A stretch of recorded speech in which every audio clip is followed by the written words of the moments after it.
saw the wagon first, and so I stopped. As Johnny walked away from this man, the man suddenly made a U-turn in the middle of the street. Nothing but confusion and absolute turmoil. Where are you, Johnny?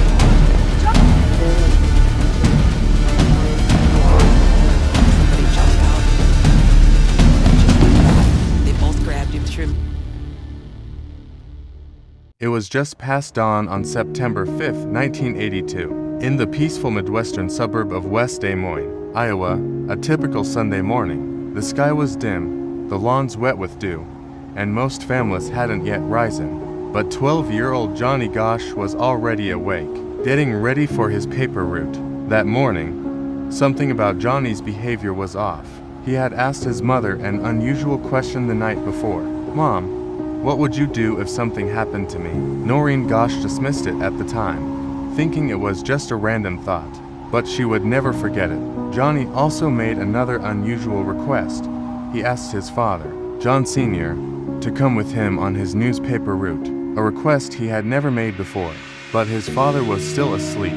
So, Johnny left alone, with his red wagon and a bundle of Sunday newspapers. He wore a white sweatshirt, warm-up pants, and blue sneakers. Before we continue, this video took days of deep research, cross-checking facts, digging through old footage, and carefully crafting every moment to tell the truth as it really happened. If you're still watching, please like, subscribe, and share this video. It means more than you think, and helps us bring more stories like this. Now let's get back to the case of Johnny Gosch.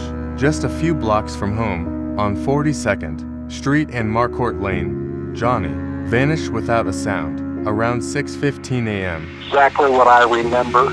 Okay. And I don't remember a phone call at all during the evening. I know I got a phone call from one of the neighbors wondering where their Sunday morning paper was, and I said, I don't know, but I will check. And that's when I went to Johnny's rooms to check on him, possibly that he overslept, which he never did. So I went and jumped in my car. I didn't walk.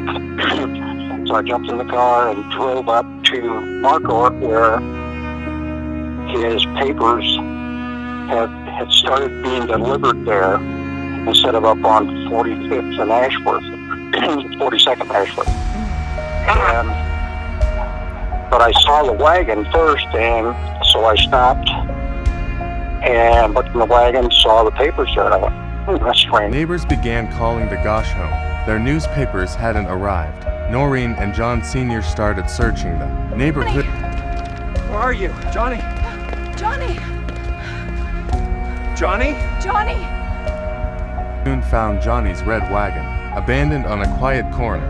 The newspapers were untouched, and their dog, a miniature dachshund named Gretchen, was seen wandering nearby, anxious and alone. Witnesses later described seeing Johnny speaking with a man in a blue, two-toned Ford Fairmont. Another boy said he heard Johnny yell, "He's got me," before a car sped away. But what few people know is that a second man, tall and thin, was also seen walking near Johnny. He wasn't with the man in the car, and he was never identified. Despite the obvious signs of an abduction, West Des Moines police refused to open a kidnapping case. They insisted Johnny was just a runaway.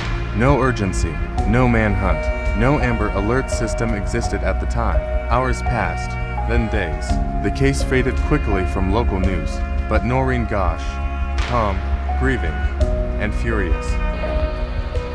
And then on September 5th, my entire world blew apart when someone kidnapped my son, Johnny, while he was delivering his Sunday morning papers in West Des Moines, Iowa.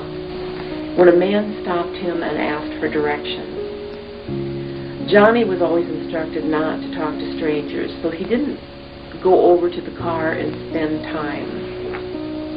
The other kids at the corner, who were the witnesses, were the ones that reported all of this to me.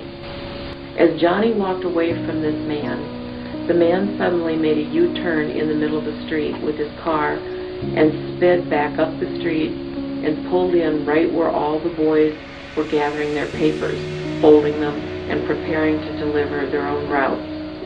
refused to back down. She demanded press coverage. She demanded federal attention. And she began collecting every detail herself when no one else would. As the years passed, Noreen noticed odd gaps in the investigation. Witness testimonies vanished. Early statements were changed in police records. She later claimed that parts of Johnny's police file had been altered or removed, possibly by someone trying to keep the truth hidden. To begin with. But that was the first big red flag that took place on our case. The fact that the police weren't going to look. We were on our own. At that point, I thought, well, the FBI is supposed to come in on the case. They always did on the FBI story with that from Jim Zimbalist Jr. So I called the FBI office. They did. Then, 10 years later, something horrifying happened. In 1992, a man named Paul Bonacci came forward. He was serving time in Omaha, Nebraska, and claimed he had once been a child sex trafficking victim himself. Bonacci confessed that he had been forced to assist in the kidnapping of Johnny Gosch. He described details only. Johnny's family could have known, like a birthmark on Johnny's chest, and a hidden safe house where Johnny was taken after his abduction. Bonacci said Johnny was held at what he called a training house, a remote farmhouse fitted with isolation rooms, hidden cameras, and psychological torture tools. There, Johnny was broken and indoctrinated, a method of programming children for trafficking, abuse, and even blackmail operations involving powerful clients. Bonacci said Johnny was renamed, moved state to state, and used as leverage against high-ranking officials. He also linked Johnny's case to the now infamous Franklin Credit Union scandal, a case that included money laundering, child sex rings, and missing boys connected to Boys Town. Still, the FBI declined to investigate. Authorities dismissed Bonacci as unstable, but other victims would later come forward with similar experiences, and their timelines matched his testimony. Johnny's name appeared repeatedly. Then came one of the most disturbing events of the case. Something Noreen says she will never forget.